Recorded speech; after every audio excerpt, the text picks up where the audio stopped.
Assalamualaikum warahmatullahi wabarakatuh. Kami daripada kumpulan ingin membentangkan tentang sastra kanak-kanak dan juga analisis kritikal bagi sastra kanak-kanak Rusa yang sombong. Saya Muhammad Nikri bin Mazai bersama dengan ahli kumpulan saya iaitu Muhammad Adam bin Khairul dan juga Muhammad Aiman Danish bin Jamil.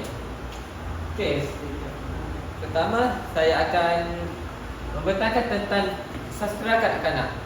Definisi sastra kanak-kanak. Sastra kanak-kanak merupakan bahan bacaan yang ditulis khas untuk sumber pengetahuan kanak-kanak.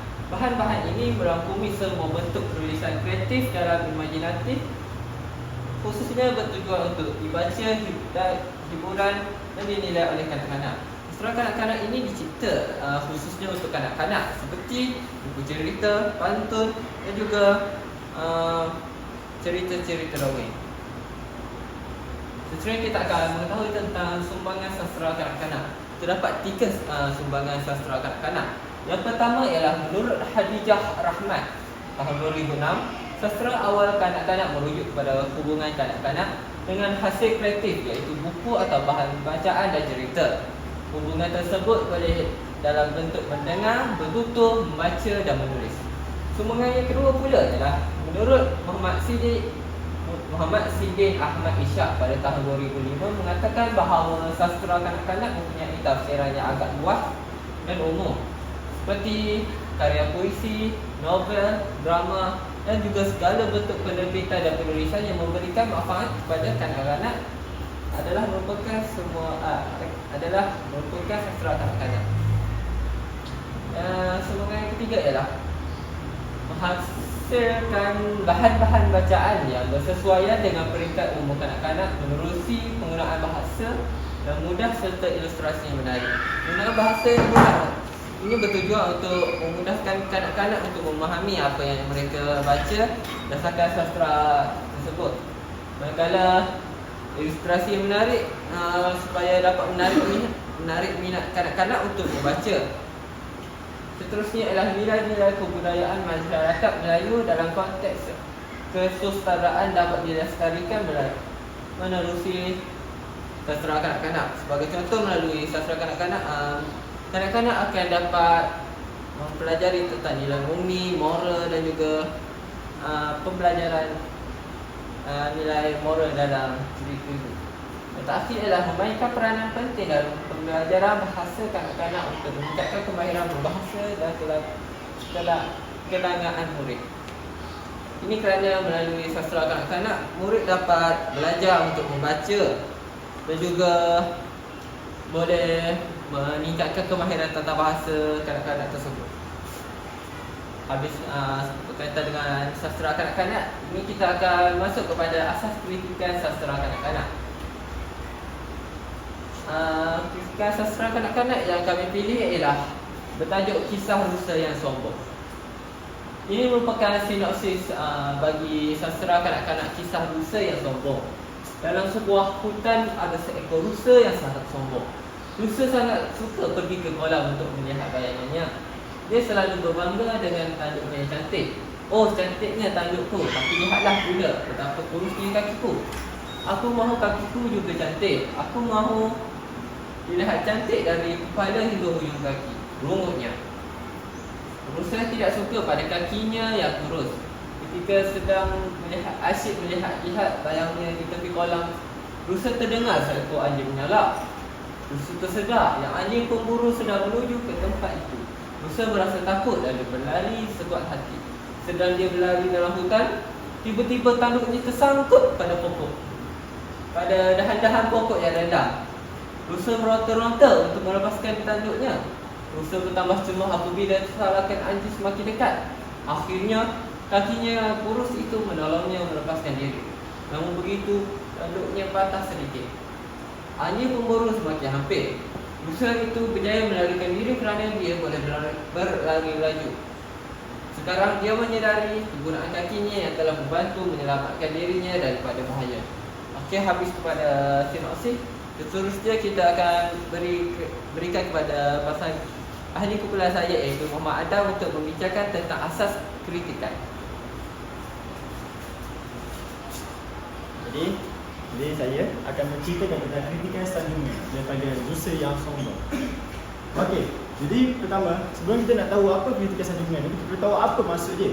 Jadi maksud kritikan sanjungan ialah penyedar rasa kagum dan senang terhadap orang lain.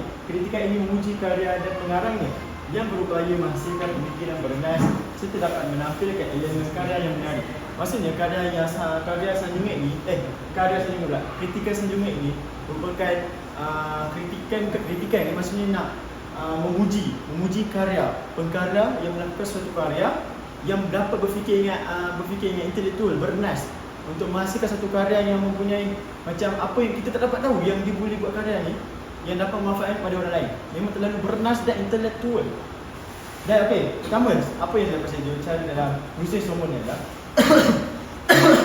maafkan saya, pemikiran yang intelektual. Kenapa dia punya perkara ni mempunyai pemikiran intelektual? Disebabkan kerana pujian boleh diberikan kepada perkara yang mempunyai daya intelektual yang menggunakan sifat sombong dalam karya ini untuk memberikan nilai pengedaran kepada kita semua bahawa sifat ini merupakan sifat yang patut kita buang dalam diri kita. Apa yang kita belajar daripada Russell yang sombong? Maksudnya perkara ini menggunakan sifat yang sombong itu di dalam karya dia tersebut untuk menceritakan bahawa sombong ini merupakan sifat yang patut kita buang dalam diri kita.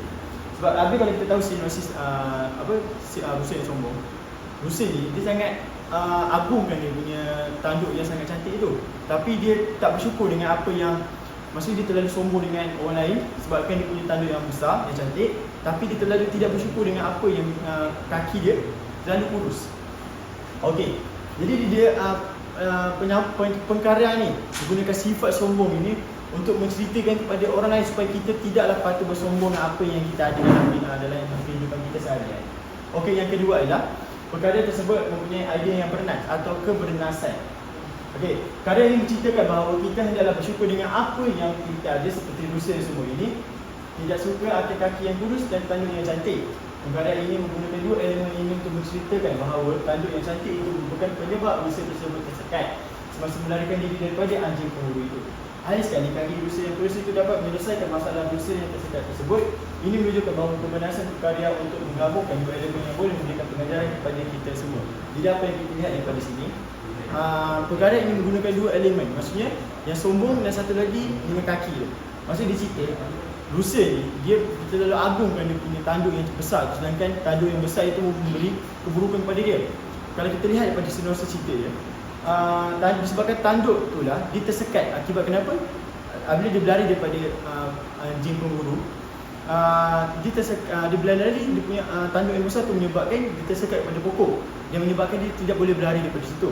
Tapi disebabkan kaki dia yang kurus tersebutlah menyebabkan dia dapat berlari, dapat melepaskan diri daripada anjing pemburu itu tersebut. Maksudnya kita boleh lihat daripada situ perkara ini sangat bernas untuk menggabungkan dua elemen dalam karya dia tersebut.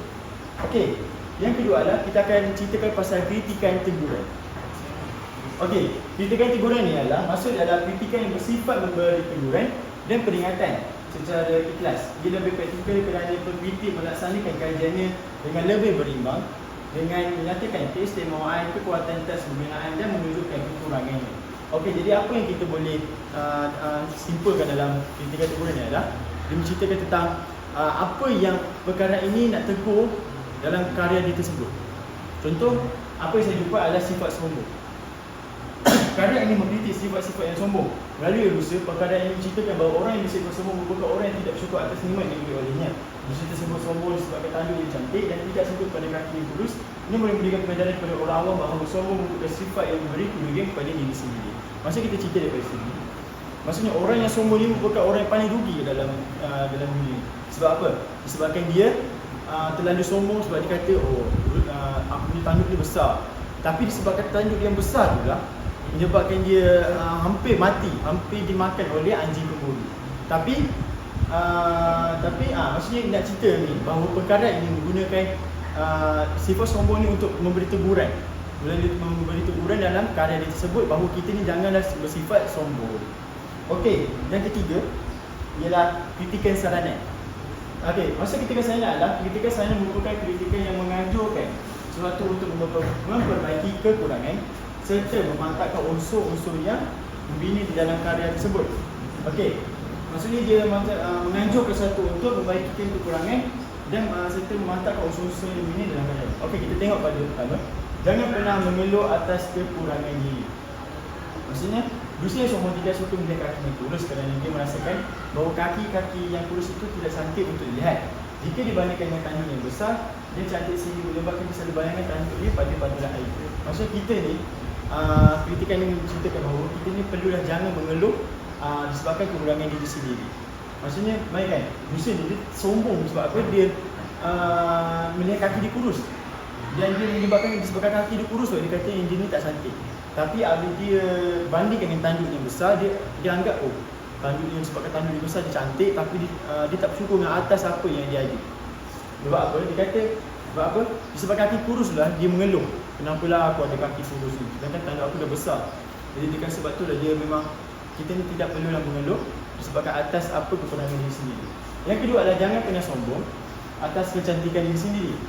Rusia sangat sombong atas kecantikan tanduknya, sehingga selalu melihat kecantikan tanduknya dalam pantulan air yang menyebabkan Rusia tersebut merasakan bahawa dia merupakan haiwan paling cantik. Namun dengan kecantikan tanduk Rusia tersebut adalah memberikan nasib malang kepada Rusia tersebut dan telah tersangkut pada pokok sehingga menyebabkan Rusia tersebut tidak boleh melarikan diri dari anjing pemburu dan patah. Maksudnya walaupun disebabkan kita sombong kita ni janganlah pernah sombong disebabkan atas kecantikan kita diri sendiri. Disebabkan macam apa yang cerita dalam itu, disebabkan dia punya sifat sombong, dia kata yang tanduk dia besar. Tapi sebabkan tanduk yang besar tu dan yang cantik tu lah menyebabkan dia hampir terbunuh. Sebab apa? Tanduk yang cantik tu lah menyebabkan dia tersekat di pokok dan dia hampir mati dengan anjing pemburu. Jadi saya akan seterusnya akan berikan kepada Aiman Danish. Assalamualaikum warahmatullahi wabarakatuh. Seterusnya kita akan pergi kepada asas kritikan yang seterusnya, di mana yang seterusnya iaitu kritikan pendekatan. Kritikan pendekatan. Maksud kritikan pendekatan ini adalah merupakan suatu usaha untuk mencapai pengertian terhadap suatu penelitian. Iaitu kita tengok dulu contohnya. Yang pertama iaitu daripada sastra kanak-kanak Rusia sombong ni kita dapat lihat bahawa kritikan pendekatan kita dapat lihat daripada sentiasa bersyukur terhadap kelebihan dan kekurangan diri. Sastra kanak-kanak Rusia sombong ini dia mengajar pembaca untuk sentiasa bersyukur terhadap diri sendiri, di mana setiap pemberian yang diberikan oleh Tuhan itu dia mempunyai kelebihannya yang tersendiri. Hal ini kerana watak Rusia yang terdapat dalam cerita ini dia tidak bersyukur terhadap kakinya yang kurus seperti yang dikatakan di dalam dialog ini. Oh, cantiknya tandukku, tapi lihatlah pula betapa kurusnya kakiku. Aku mahu kakiku juga cantik. Aku mahu dilihat cantik dari kepala hingga ke hujung kaki. Rumutnya. Berdasarkan dialog ini, Rusia yang sombong itu dia kerap merungut terhadap kakinya yang kurus. Namun dengan bantuan kakinya itu dia dapat membantu dia untuk melepaskan diri daripada dikejar daripada anjing pemburu itu. Selain itu, tanduk Rusia yang besar dan cantik itu tersebut pula malah memberikan keburukan kepada dia, di mana tanduk tersebut telah tersangkut dan terlekat di dadahan pokok yang rendah. Seterusnya kita akan pergi kepada kritikan penganalisian. Kritikan penganalisian ni dia tergolong juga dalam jenis kritikan, di mana dalam hal ini kritikan penganalisian dia berfungsi